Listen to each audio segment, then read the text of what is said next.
네, 이 위안부 피해자들의 고통을 조명한 영화 귀향. 개봉 첫날 관객 수 15만 명을 넘으면서 박스오피스 1위에 올랐습니다. 여기에는 네티즌과 관객들이 영화에 대한 애정 그리고 간절한 염원을 드러내면서 상영관 늘리기 서명운동 또 SNS 인증샷 올리기와 같은 자발적인 움직임을 보인 것이 한몫을 했는데요. 이 영화 귀향 관람 열풍에 대해서 김성수 문화평론가 연결해서 자세한 이야기 나눠봅니다. 이 김평론가님 나와 계세요? 안녕하세요. 김성수입니다. 네, 안녕하세요. 예. 자, 먼저 이 영화 귀향 어떤 작품인지 소개해 주세요. 한마디로 위안부 피해 할머니들의 아픔을 정말 증언집에 입각해서 네. 사실감 넘치게 그린 영화고요. 네. 2002년에 조정래 감독이 처음 나눔의 집에 갔을 때 네.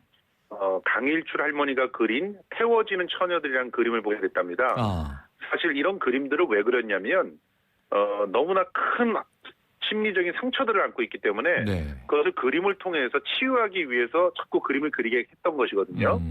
그 그림 중에 하나 태워지는 처녀들. 저도 사실 연극을 만들기 위해서 이분들을 방문해서 취재를 하는 과정에서 이 그림을 봤었는데 네. 간담이 서늘한 그런 그림입니다. 아하. 빨간 불덩이 큰 구덩이 속에 네. 흰색 저고리와 검정색 치마를 입은 처녀들은 불타고 있고 그 옆에 또 다른 소녀들이 떨고 있는 네. 그런 그림입니다. 이 그림을 보면서 결국은 14년 동안 줄기차게 영화를 만들기 위한 시나리오 작업과 또 투자 작업들을 계속해서 드디어 네. 영화가 상영될 수가 있었던 것이죠. 네. 자, 트라우마 치유를 위해서 그린 그림 태워지는 처녀들이 모티브가 됐고요.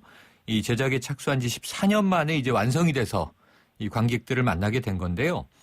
그러면 이 크라우딩 펀드로 제작비가 다 마련되지 않았다 이런 소식도 들었는데 그런 네. 상태입니까? 실제로 순 제작비의 한 50% 정도가 크라우드 펀딩으로 모였습니다. 네네. 그게 12억 원입니다. 엄청난 돈입니다. 네네. 세계 각지에 75,270명이 아하. 후원을 했고요. 이제 이 돈이 모이니까 종잣돈이 생겼잖아요. 네. 이 돈이 모이면 이제 다른 투자자들이 붙게 됩니다. 네네. 그래서 대략 한 24억 정도를 들여서 이 영화가 만들어졌고요. 네. 그런데 그런 돈으로도 지금 솔직히 배우들이 너무 많아요. 네. 더군다나 아주 쟁쟁한 배우들이 나옵니다. 연호 무대 출신의 아주 유명한 영화 배우 오지혜 씨라든가 네네. 또 이제 극단 현장에서 저도 같은 이 공연 무대에 서본 적도 있었지만 네. 정인기 씨라든가 이런 네. 사람들이 이제 쟁쟁한 배우들이 참여해서 재능 기부를 해줬거든요. 네. 그러지 않았더라면 아마 이 돈으로도 제대로 다 찍기 아하. 힘들었을 그런 것이고 스태프들도 재능 기부에 동참했고요. 네. 실제로 이 영화의 음악 감독 같은 경우는 집을 전세에서 월세로 올며가면서까지 네. 이 영화를 지켰다고 합니다. 자, 크라우딩 펀드의 재능 기부, 여러 스텝과 배우들까지. 그런데 그 많은 배우들 중에 또 이 제1교포 여배우들도 참여했다면서요? 그렇습니다. 영화의 특성상 거의 3분의 2 정도가 일본어로 진행이 됩니다. 근데 그 일본어를 사실감 있게 집어넣기 위해서 제1교포들을 캐스팅을 했는데 네. 그 제1교포들 그랬대요. 물론 영화가 좋기 때문에 동참을 했지만 배우들한테 일본어를 가르치는 게 더 낫지 않았겠습니까? 네네. 이렇게 얘기를 했는데 사실은 좀 더 그야말로 사실감 넘치는 그런 장면들을 만들기 위해서는 네. 때묻지 않은 그런 순수한 연기들이 필요했다. 그래서 연기를 경험하지 않더라도 일본어 토박이가 들어오는 게 낫다고 생각을 해서 제1교포들을 많이 참여를 시켰다고 합니다. 네. 그래서 그런지 일본어하고 뭐 또 사투리 연기 같은 경우는 상당히 그래도 잘 정제되어 있는 그런 모습이었습니다. 네, 처음에 말씀해 주셨지만 증언집에 기초했다. 리얼리티를 높이기 위해서 이제 가능한 방법을 다 동원했다. 그런데 이렇게 이제 좀 훌륭하고 우수한 영화일 텐데요. 이 지난주까지만 해도 대형극장 상영관을 확보하는데 애를 먹었다 그러던데 왜 그런 겁니까? 제가 알기로는 처음에는 57개의 네. 극장밖에 못 얻었다고 합니다. 이유는 당연히 이 영화 자체가요. 그렇게 재미있는 영화가 아니고 상업적인 영화가 아니죠. 네. 분류하자면 다양성 영화에 분류가 될 수 있는 영화인 거죠. 그러다 보니까 대형관에서는 꺼리는 거죠. 그리고 또 시점이 시점이지 않습니까? 네. 정치적인 여러 가지 이유로 위안부 피해자 할머니들의 졸속 합의를 이끌어내고 그것 때문에 그 어떤 정치적인 문제로 비화됐을 때 정권과 뭔가 밉보이는 그런 일들이 되지 않을까 이런 고민들을 기업들도 하겠죠. 그러면 네. 당연히 외면을 하게 돼 있습니다. 그런데 서명 운동이 벌어지고 그리고 그 예매가 오픈됐을 때 얼마나 팔리는가를 가지고 사실은 상영관에서는 이제 선정을 할 수밖에 없는데요. 네.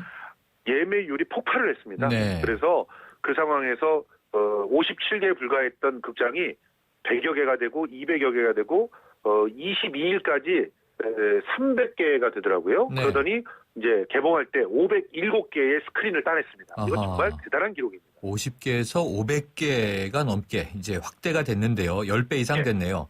그런데 아까 살짝 이 정치 사회적인 배경 짚어주셨지만 이 최근에 한일 일본군 위안부 합의에 대한 국민들의 반감이 좀 반영되면서 반드시 봐야 하는 영화 이런 여론이 형성된 것도 큰 힘이 됐을까요? 그렇습니다. 지금 뭐 누리꾼들과 SNS에서는요. 아까 MC가 말씀하셨던 것처럼 인증샷을 올리고 후기를 올리고 네. 심지어는 이 영화 앞에 선물하기가 지금 트렌드로 번지고 있습니다. 네. 그래서 지금 또 국정교과서의 일부 내용이 공개됐잖아요. 네. 그러면서 성노예라는 표현이라든가 일본군 위안부 피해자에 대한 어떤 표현들이 다 빠졌습니다. 그게 네. 확인이 되고 있잖아요. 네. 이런 상황에서 민변에서는 도대체 어떤 협상을 했길래 교과서에서 이런 말까지 빼고 있는 것이냐, 이걸 위해서 국정화를 한 것이냐, 이런 의혹까지도 제기하고 있는 상황이거든요. 네. 그러면 그럴수록 우리 국민들은 이 영화를 더 보여줘야 된다. 특히나 역사 교육이다 이렇게 생각하면서 선물하는 그런 흐름들이 벌어지고 있는데 네. 심지어는 그 한국사 강의를 하는 방송인이자 학교 교사 네. 최태성 선생님은요. 네. 강남의 5개 관을 그것도 핫타임이라고 할 수 있는 저녁 시간대에 네. 그냥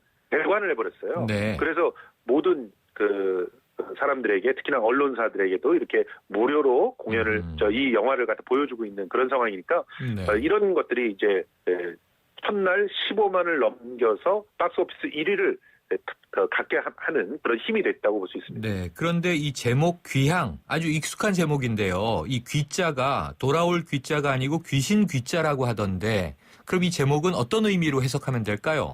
원래 이 영화는 처음에 내 딸아 이제 가자. 그다음에 언니야 집에 가자. 이런 네. 식의 이 제목이었는데 네. 이제 마지막에 이제 귀신 귀자를 써서 귀향으로 표현했는데요. 이 이야기들이 사실은 현재와 과거를 계속해서 오가는 그런 구성으로 돼 있습니다. 네네. 그런데 그 구성을 꿰는 것이 뭐냐면 굿입니다. 굿. 근데 귀한 그렇군요. 굿이에요. 네. 그래서 계속적으로 이제 그 무녀가 이렇게 신과 접하면서 대신 말을 해주고 이런 장면들이 계속 나와서 네. 이야기의 흐름을 쫓아가기가 조금 어렵기도 하지만 근데 한편으로는 그런 것들을 통해서 귀신이 되어서도 돌아오고 싶어하는 그 절실한 마음을 네. 고스란히 그려내놓는데요. 마지막 장면에서는 정말 다들 눈물을 흘릴 수밖에 없는 장면이고요. 저도 이 귀신이 된 그때 당시에 그 동료와 만나는 이 장면에서 눈물을 흘릴 수밖에 없었습니다. 한을 푸는 그런 이제 의미가 담겨 있는 것 같은데요. 자, 영화를 만든 조정래 감독은 지금 이 영화가 이제 좀 정치적인 배경을 타고 있는 이 상황은 있지만 이 정치적인 해석은 이 영화에 대해서 좀 배제했으면 하는 마음이라는 이제 뜻이 전해진 것 같은데 어떤 입장이든가요? 사실은요, 저희는 개인적으로 아쉬웠던 게 네. 좀 더 일본군들이 왜 이런 참혹한 짓들을 했는지, 네. 역사적인 배경이랄지 그때 구도랄지 이런 걸 더 그렸으면 얼마나 좋겠어요. 네. 그런데 그런 게 다 빠졌습니다. 그냥 그렇군요. 순수하게 이 할머니들의 시선으로 잡혀가서 당하고 정말 기가 막힌 그런 장면에서 탈출해서 돌아온 요거가 딱 그려지는데요. 그리고 얼마나 이때까지 아프게 자랐을까 요 느낌만 딱 주고 있는데 그런 이유가 정치적으로 과다하게 해석되고 싶은 마음이 없었기 때문이에요. 그런 걸 다 빼냈기 때문인데 그런 측면에서 어떤 의미에서는 영화의 순수성들을 많은 사람들이 보시면서 느끼실 거라고 생각합니다. 네. 자, 마침 또 공교롭게요. 일제강점기 우리 민족의 가슴 아픈 역사를 지녔던 민족 시인 윤동주의 삶과 죽음을 그린 영화 동주도 역주행 중이라고 하던데 귀향과 함께 많은 분들이 직접 보시고 판단했으면 하는 바람입니다. 오늘 말씀 감사합니다. 고맙습니다. 지금까지 김성수 문화평론가였습니다.